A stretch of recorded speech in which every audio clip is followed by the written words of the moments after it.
Hello friends. Not set और psychiatry exam या किसी भी एग्ज़ाम वाइवा में सबसे ज़्यादा क्वेश्चन पूछे जाने वाला टॉपिक कौन सा है? Individual therapy. तो हम स्टार्ट करते हैं डेफिनेशन से कि इंडिविजुअल थेरेपी क्या होता है। ठीक है, individual therapy is a form of psychotherapy. किसके टाइप है? साइकोथेरेपी का टाइप है। इन विच, इसमें क्या होता है? One therapist work with one patient. ठीक है, ध्यान रखना, इसमें एक थेरेपिस्ट होता है और एक ही पेशेंट होता है। ठीक है, कहाँ पे? इन ए प्राइवेट सेटिंग। ठीक है, मीन्स किसी और के सामने नहीं। टू हेल्प, क्या करते हैं? टू हेल्प अंडरस्टैंड प्रॉब्लम को समझने के लिए, इम्प्रूव इमोशंस को इम्प्रूव करने के लिए, एंड जो उसका अबनॉर्मल बिहेवियर है उसको क्या करना? Change behaviour. ठीक है, तो इसमें क्या होता है कि वन थेरेपिस्ट होता है, वन पेशेंट होता है। प्राइवेट सेटिंग में क्या करते हैं? To help understand problem, improve emotion and change behaviour. इसी को हम क्या बोलते हैं? साइकोथेरेपी कहते हैं, क्योंकि इनके पीछे रीजन क्या है?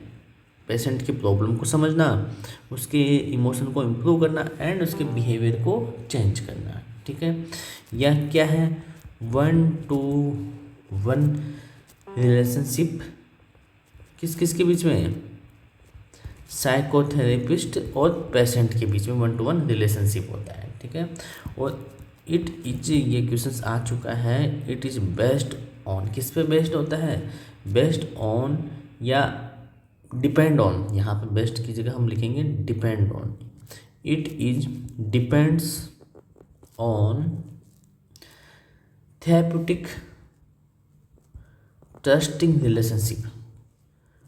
इसके ऊपर थेरेप्यूटिक ट्रस्टिंग रिलेशनशिप के ऊपर। ठीक है, थेरेप्यूटिक ट्रस्टिंग रिलेशनशिप के ऊपर ये डिपेंड करता है। ठीक है, कौन? इंडिविजुअल, क्योंकि अगर पेशेंट उसको रिलेशन उनके ऊपर ट्रस्ट डेवलप नहीं कर पाएगा तो अपनी इन्फॉर्मेशन नहीं दे पाएगा। ठीक है, अब हम बात करते हैं गोल्स कि इंडिविजुअल थेरेपी के क्या क्या गोल होते हैं। तो यहाँ से भी क्वेश्चंस पूछे जाते हैं। Improve self understand. ठीक है, पर्सन को इम्प्रूव किया जाता है कि वो सेल्फ अंडरस्टैंड करना सीखे। इमोशनल हीलिंग, अगर उसके कोई इमोशनल में कोई प्रॉब्लम्स है, उसका मूड अच्छा नहीं है, तो उसको हील करने के लिए भी हम क्या करते हैं? इंडिविजुअल थेरेपी देते हैं। ठीक है, एंड बिहेवियर चेंज, कोई अबनॉर्मल बिहेवियर है या कुछ प्रॉब्लम्स आ रही है बिहेवियर में, उसको चेंज करने के लिए। एंड क्या यूज कर सके? Better coping mechanism. हम उसको क्या बताएंगे? जो थेरेपिस्ट होता है वो पेशेंट को बताता है कि आपको कौन सी कोपिंग मैकेनिज्म यूज करना है। ठीक है, तो ये हो गया हमारे गोल्स।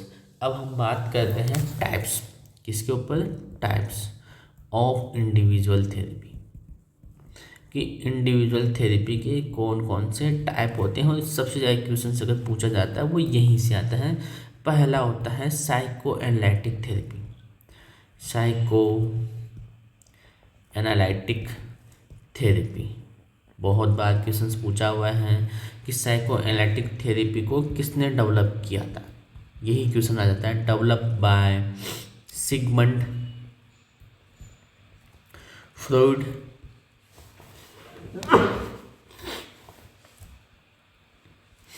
ठीक है, तो हम इनको क्या बोलते हैं? Father of psycho analysis. ये याद रखना है, ये बहुत इंपॉर्टेंट क्वेश्चन है, आया हुआ है। ठीक है, और कब ओरिजिन किया था? ओरिजिन 19th सेंचुरी के अंदर। 19th सेंचुरी में कौन सा? 1890 के अंदर ये डेवलप किया गया था। कौन सी थेरेपी? Psycho analytic therapy. अगर हम सिगमंड फ्रॉइड की बात ही करते हैं तो इन्होंने कुछ अच्छा कंट्रीब्यूट किया है। की कॉन्ट्रीब्यूशंस, हम इनका अलग टॉपिक भी डिस्कस करेंगे। जैसे हम लिख लेते हैं id, ego and superego theory. किसने दिया था? वो सिगमंड फ्राइड ने दिया था। ठीक है, और नेक्स्ट कौन सा है? Defence mechanism. थोड़ा सा बस यही कि ये दोनों अच्छा एक कंट्रीब्यूट किया था। किसने किया था? फादर ऑफ साइकोएनालिटिक थ्योरी कौन थे? वो सिगमंड फ्रॉइड थे, उन्होंने ये डेवलप किया था। ठीक है, अब हम आगे चलते हैं इसके अंदर, इसका इंडिकेशंस कि ये थेरेपी कब कब हम किस किस डिजीज में यूज किया जाता है। इंडिकेशंस, ठीक है, तो इंडिकेशन में सबसे पहला आता है हिस्टीरिया। ये क्वेश्चन आ चुका है, और ये थोड़ा सा एक मिनट, ERIA हिस्टीरिया। ठीक है, हिस्टीरिया का ये ओल्ड नेम है, हिस्टीरिया ओल्ड नेम है। इसका न्यू नेम क्या है? Conversion disorder. कन्वर्जन डिसऑर्डर ये भी आ चुका है क्वेश्चंस। यह क्या नाम है? Functional neurological symptoms disorders. ठीक है, ये नया नाम है हिस्टीरिया का। ये पुराना नाम क्या था? हिस्टीरिया था। नया नाम है कन्वर्जन डिसऑर्डर या फंक्शनल न्यूरोलॉजिकल सिम्टम्स डिसऑर्डर्स। ठीक है, तो इसमें क्या होता है? हिस्टीरिया में क्या होता है, थोड़ा सा लिख देते हैं। ठीक है, हिस्टीरिया में क्या होता है? इसमें पर्सन सो फिजिकल और इमोशनल सिम्टम्स। पर्सन कौन सी सिम्टम्स शो कर रहा है? फिजिकल और emotional symptoms without any organic cause. Means समझ में आया कि पर्सन सिम्टम्स शो करता है कौन से? इमोशनल या फिजिकल सिम्टम्स, बट उसकी बॉडी में कोई भी कॉज नहीं है, किसी भी रीजन, कोई बॉडी में कोई बीमारी नहीं है। क्यों होता है? Usually due to psychological conflict.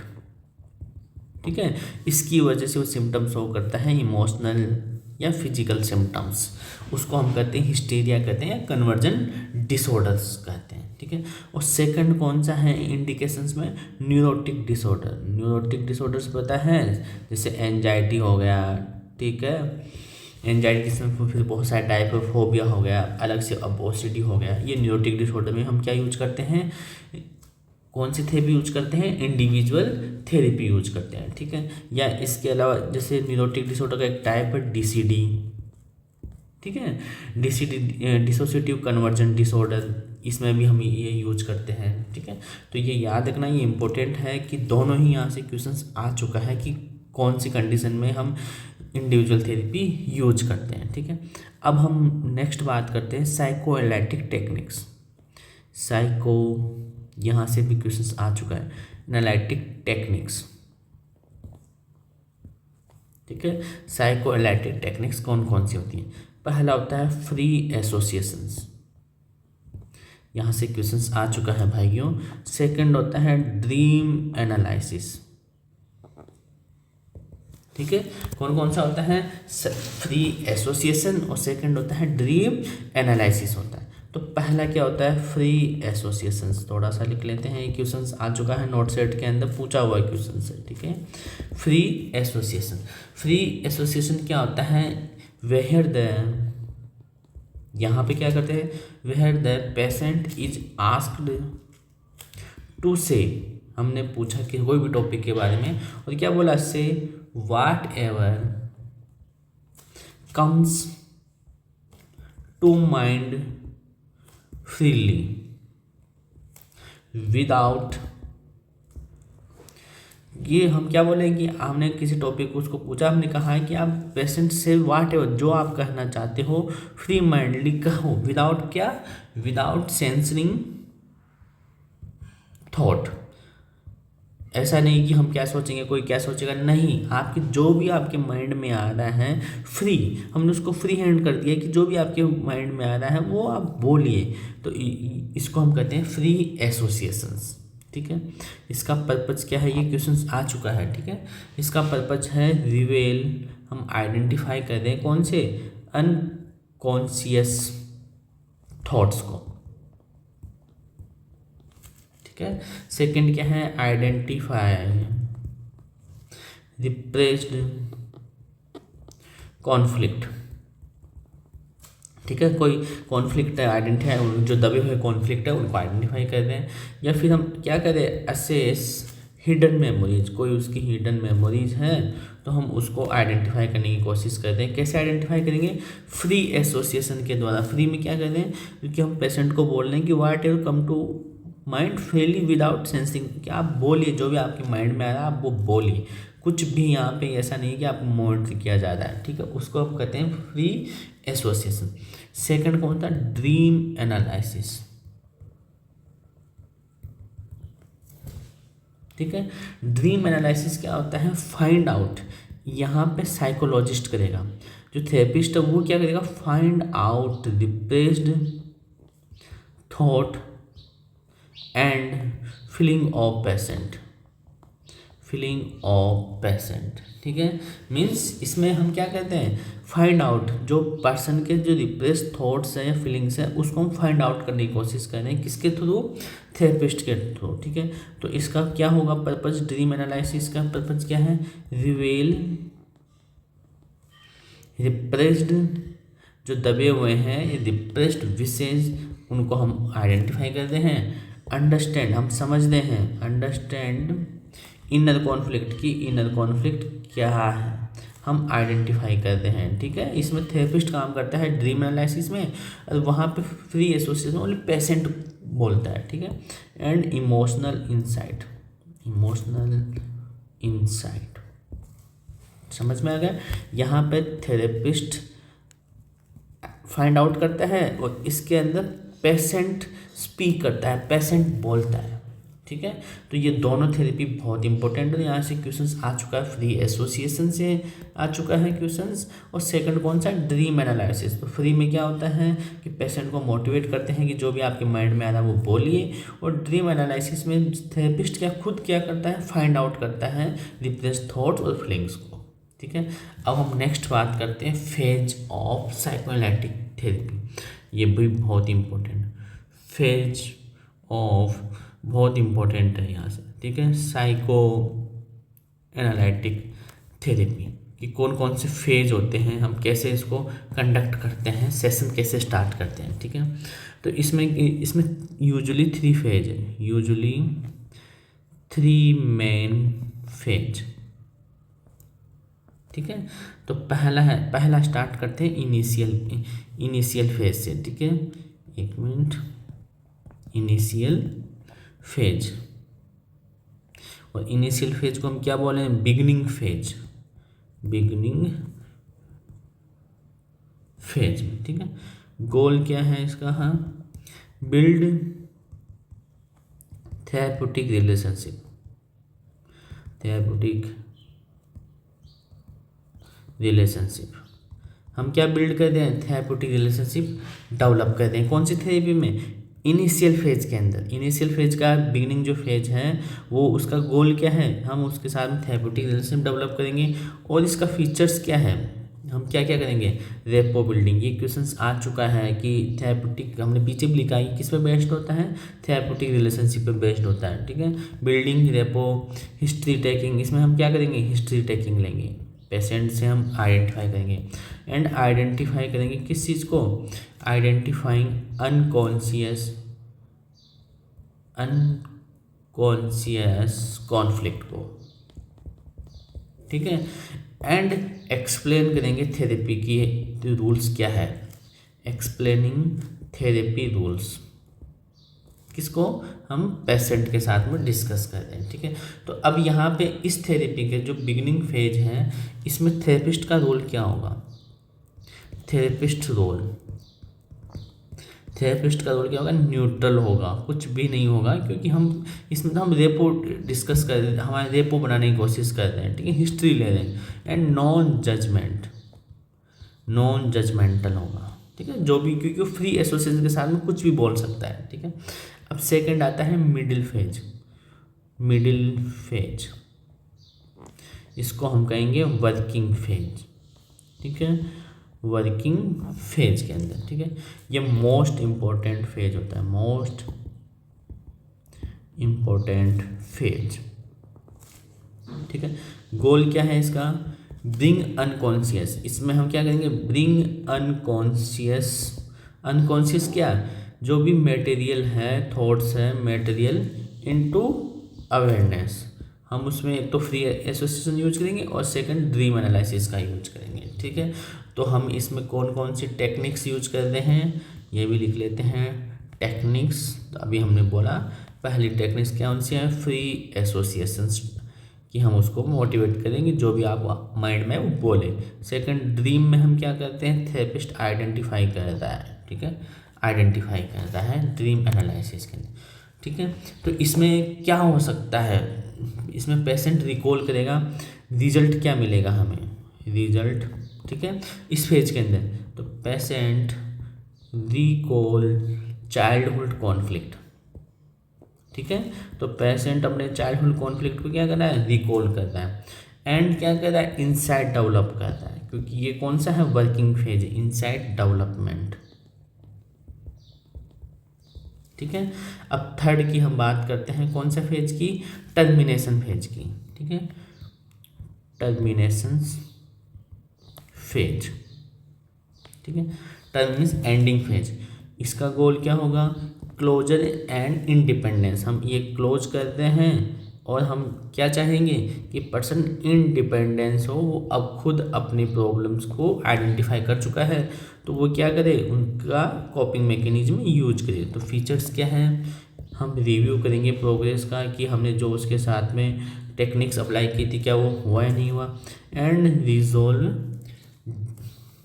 Conflict को हम रिजोल्व कर देंगे। ठीक है, तो ये हो गया हमारा कौन सा, टेक्निक्स हो गए, हमारे फेज कंप्लीट हो गए। अब हम बात करते हैं, जब हम ये थेरेपी यूज करते हैं तो हमें ऑब्स्ट्रक्शन आता है, यहाँ से बहुत बार क्वेश्चंस आ चुका है। ठीक है, ऑब्स्ट्रक्शन या बैरियर कहाँ पे, इन साइकोएनालिटिक थेरेपी में, कि कौन कौन से बैरियर आते हैं या कौन कौन से ऑब्स्ट्रक्शन होता है, वो हम अभी इसमें देखते हैं। ठीक है, यहाँ से क्वेश्चंस आ चुका है नोट सेट के अंदर। ठीक है, तो पहला जैसे हम डिस्कस करते हैं कौन सा, ट्रांसफेरेंस प्रॉब्लम्स, कौन सा, ट्रांसफेरेंस, ये आ चुका है क्वेश्चंस ट्रांसफेरेंस से। ठीक है, तो इसका मीनिंग क्या होता है, पेशेंट ट्रांसफ़र कर रहा है, पेशेंट ट्रांसफ़र कर रहा है फीलिंग्स, अपनी फीलिंग्स किसकी साइड में, टू थेरेपिस्ट के साइड में। ठीक है, अब उसको लगाव हो गया किसके साथ में, थेरेपिस्ट के साथ में, किसको, पेशेंट को। तो ये टू टाइप में होता है, टाइप्स कौन सा, transference, positive transference, positive transference. ठीक है, पॉजिटिव में क्या होगा, वो अटैचमेंट हो जाएगा किसके साथ में, कि थेरेपिस्ट के साथ में, क्या कितना अच्छा है मेरा, कितना ध्यान रख रहा है। या दूसरा कौन सा होता है, नेगेटिव ट्रांसफरेंस, दूसरा होता है नेगेटिव ट्रांसफरेंस। ठीक है, अब इसमें क्या हो गया कि नहीं यार ये अच्छा नहीं है, ये बहुत ख़राब है, तो वो एंगर, गुस्सा करना स्टार्ट कर दिया, किसके लिए, थेरेपिस्ट के साइड में गुस्सा करना स्टार्ट कर दिया, तो उसको हम कहते हैं ट्रांसफरेंस। तो इसमें पेशेंट की साइड से होता है, उसको हम बोलेंगे ट्रांसफरेंस। ये क्वेश्चन आ चुका है कि पेशेंट की साइड से अगर कोई ट्रांसफर हो रहा है फीलिंग को, तो उसको क्या बोलेंगे, ट्रांसफरेंस। अब सेकेंड हम बात करते हैं काउंटर ट्रांसफरेंस। अगर पहले पेशेंट की साइड से हो गया तो इसमें किसकी साइड से होगा, इसमें होगा थेरेपिस्ट के साइड से, किसमें, काउंटर ट्रांसफरेंस के अंदर। ठीक है, तो इसमें क्या है, therapist develop emotional reactions toward patient. ठीक है, तो थेरेपिस्ट डेवलप कर रहा है इमोशनल रिएक्शंस किसके लिए, पेशेंट के लिए, ये होगा काउंटर। और ट्रांसफरेंस में क्या था, पेशेंट ट्रांसफर कर रहा था फीलिंग्स थेरेपिस्ट के लिए। ठीक है, जैसे एग्जांपल क्या कर सकता है थेरेपिस्ट, ओवर इन्वॉल्वमेंट, कुछ ज़्यादा ही इन्वॉल्वमेंट हो जाएगा कि यार कितना परेशान है ये पर्सन, इसका मुझे केयर करना चाहिए, इसकी फैमिली में कोई नहीं है, ऐसे ऐसे कुछ चीज़ें। ठीक है, तो जिससे क्या हो रहा है कि रिड्यूस थेरेपिस्ट ऑब्जेक्टिविटी, तो इससे प्रॉब्लम्स क्या हो रही है, रिड्यूस थेरेपिस्ट, जो हमारा ऑब्जेक्ट है कि हम उसकी प्रॉब्लम को आइडेंटिफाई करना है, वो हम आइडेंटिफाई नहीं कर पाएंगे, क्योंकि हमने क्या शो कर दें, इमोशनल रिएक्शन शो करना कर दिया पेशेंट की साइड में। ठीक है, तो उसको हम कहते हैं काउंटर ट्रांसफरेंस कहते हैं। और एक और होता है जो ऑब्स्ट्रक्शन होता है, जिसको हम कहते हैं पुअर मोटिवेशंस, अगर पर्सन क्या है, पुअर मोटिवेशन में है, पुअर मोटिवेशंस, ठीक है। तो मीन्स अगर लॉन्ग ड्यूरेशन थेरेपी है तो पर्सन पुअर मोटिवेट हो सकता है, ठीक है, तो वहाँ पे रिजल्ट अच्छा नहीं आएगा। एक्सपेंसिव है तो वहाँ पे poor motive and time consuming है, ठीक है, तो वहाँ पे भी रिजल्ट अच्छा नहीं आएगा। तो इनसे क्या हो सकता है, पेशेंट में ड्रॉप आउट, ठीक है, पेशेंट छोड़ के जा सकते हैं। तो ये आज हमने डिस्कस किया इंडिविजुअल थेरेपी। आप जब अगर लास्ट तक देखोगे तो हम 100% आपको समझ में आएगा। प्लीज़ ये अपने दोस्तों के साथ शेयर करना और चैनल को लाइक एंड सब्सक्राइब करना ज़रूर, ठीक है। फिर हम कल नए टॉपिक के साथ में मिलेंगे। Okay, bye.